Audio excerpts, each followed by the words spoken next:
বাদাম চা কার কার প্রিয়, আর সেটা যদি বাড়ির তৈরি হয় তাহলে তো আর কোনো কথাই নেই।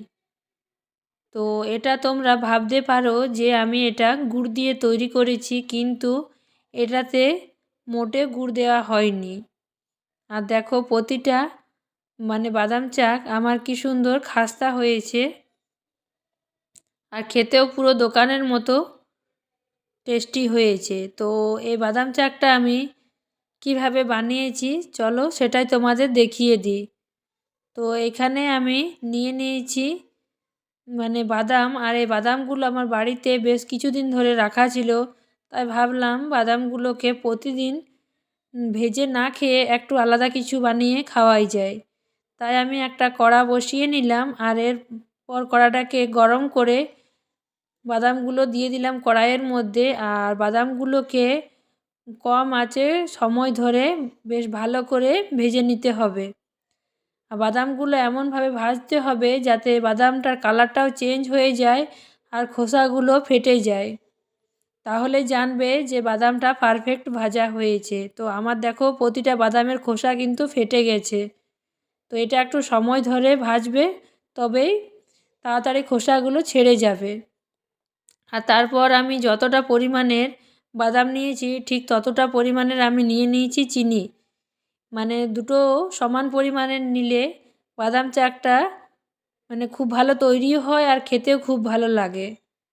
তো এরপর চিনিটাকেও আমি কম আঁচে সময় ধরে খুব ভালো করে নেড়ে নেড়ে গলিয়ে নেব।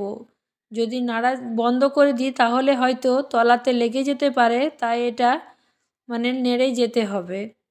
আর এদিকে আমি বাদামের খোসাগুলো ছাড়িয়ে নিয়েছি। তো চিনিটা প্রায় আমার গলতে শুরু হয়ে গেছে।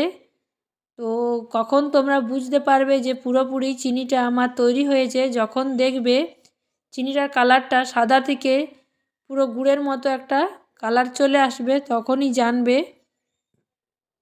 যে চিনিটা আমার পুরোপুরি রেডি হয়ে এসছে বাদাম চা তৈরির জন্য। তো দেখো এখানে আমার চিনিটা গলে কালারটা খুব সুন্দর চেঞ্জ হয়ে এসছে, আর এরপরে আমি বাদামগুলো দিয়ে দিলাম এই চিনি শিরাটার মধ্যে। তারপরে খুব তাড়াতাড়ির মধ্যে কাজটা সেরে নিতে হবে। একটা থালায় অল্প একটু সাদা তেল দিয়ে দিতে হবে, আর এটা ঝটপট নেড়ে চেড়ে থালার মধ্যে দিয়ে হাতার সাহায্যে চারি সাইড ছড়িয়ে দিতে হবে। তারপর অল্প একটু ঠান্ডা করে ছুরিতে অল্প একটু সাদা তেল মাখিয়ে নিতে হবে, আর এটা অল্প গরম গরম থাকা অবস্থায় কেটে নিতে হবে। আমি চৌকো চৌকো শেপে কেটে নিচ্ছি, তোমাদের যেরকম শেপ পছন্দ তোমরা কেটে নিতে পারো। তো এটা কেটে নেওয়ার পর প্রায় 20 থেকে 30 মিনিট পর্যন্ত রেখে দিতে হবে ঠান্ডা হওয়ার জন্য। তো আমি প্রায় 20 মিনিট পর ঠান্ডা করে তোমাদের তুলে দেখাচ্ছি কি সুন্দর আমার বাদাম চাটা উঠে এসছে, আর দেখতেও পুরো দোকানের মতোই হয়েছে, আর টেস্টেও কিন্তু খুব সুন্দর হয়েছে। তো দেখো আমার বাদাম চাগুলো কি সুন্দর রেডি হয়ে এসছে, আর হাতের সাহায্যে খুলে খুলে আসছে, আর দেখতেও পুরোপুরি দোকানের মতোই হয়েছে।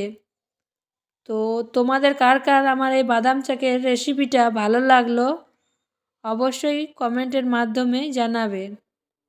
আর একদিন এইভাবে বাদাম চা বাড়িতে বানিয়ে খেয়ে দেখো, খেতে খুবই ভালো লাগবে।